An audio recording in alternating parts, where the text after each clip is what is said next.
Nimetembelea miradi ya miji 28 mingi. Katika miradi ambayo nimetembelea, huu mradi kwa kweli wakandarasi tuwape maua yao. For the first time, contractors, you have performed a very good job. Thank you, sir. Thank you, sir. It's a teamwork. Hii inamaanisha nini? Kwanza tumeanza kuelewana. Tumeanza kuongea lugha moja. Mradi huu sasa uko zaidi ya 65%. Lakini pia Mheshimiwa Rais tayari ameshawalipa kiasi cha bilioni 20. Manake huu mradi wa Tanzania wa Chato, huu mradi hauna changamoto ya fedha. Pesa za kukamilisha huu mradi zipo zote. Na mpaka sasa hata mkandarasi hatudai hata senti 5. Manake huu mradi unatekelezwa, analeta hati ya madai, tunamlipa. Na pesa zake katika huu mradi zipo tu, kwa sababu zimeshatengwa, zimeshawekwa kwamba haziguswi. Manake kwamba mradi huu utaenda mpaka mwisho. Huu mradi unaenda kusaidia wakazi takribani 168 wa Mheshimiwa Magembe hapa. Kwa hiyo unaweza kaona kwamba huu mradi ukishakamilika, mtaalamu wetu kasema kwamba sasa uzalishaji wa maji ni lita milioni 4. Manake ni 50% ya mahitaji. Manake kuna wanachato wanatamani kutumia maji safi na salama, lakini hayajawafikia. Lakini sasa ukiangalia mahitaji ya milioni 8, sasa tunaenda kuyazidi, kwa sababu mradi huu intake hiyo nimejulishwa kwamba ina uwezo wa kuchukua maji lita milioni 11. Lakini WTP, water treatment plant hii hapa, ina uwezo wa kutreat au kutibu maji lita milioni 10. Sasa ukijumlisha na milioni 4 ile, manake inakuwa milioni 14. Mradi huu una thamani ya shilingi bilioni 40 za Kitanzania na umekusudia kuzalisha maji kutoka katika chanzo chetu cha Ziwa Victoria, na utajenga miundombinu ambayo itawezesha wananchi wa Chato wapatao zaidi ya 168 kuweza kunufaika na maji haya. Mradi huu una component kama 5 ambazo zinajengwa kupitia mradi huu. Ya kwanza kabisa tunajenga intake kutoka katika chanzo cha Ziwa Victoria.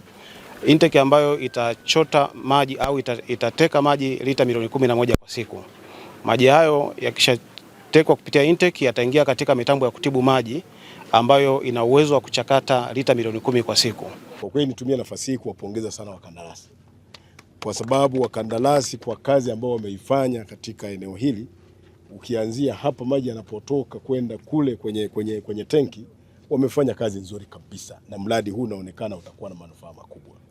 Na mimi nataka nikuhakikishie Mheshimiwa Naibu Waziri, sisi wananchi wa Chato Kaskazini ambao tunakwenda kunufaika katika kata 8 kama wanavyosema, lakini katika vijiji 22 na Watanzania wa Chato zaidi ya 168 wanakwenda kunufaika.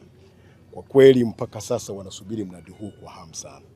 Na mimi nataka nikuambie tu Mheshimiwa Naibu Waziri, mradi huu utakapokamilika na kufanya supply ya maji katika maeneo yale, kwa kweli wananchi wa Chato wataendelea kuwa na imani kubwa na serikali yetu kama imani ambayo wanayo sasa, kwa sababu Mheshimiwa Rais amekuwa anachokisema ndio anachotenda. Watu wa Chato Kusini wanawaza sana haya maji, wana matumaini makubwa sana. Daktari Samia alipopita aliwaambia mradi wa maji unakamilika, akautaja akiwa Chato kwamba sisi tutapata maji. Sasa tunapoanza kuambiwa sasa leo ni wa baadaye, tutafikiriwa baadaye, ni kuombe Mheshimiwa Naibu Waziri pamoja na Waziri wa Maji, naomba mtu ingize moja kwa moja kwenye mpango, ili na sisi sasa Chato Kusini tukae wanufaika wa moja kwa moja kupitia mradi huu mkubwa wa maji.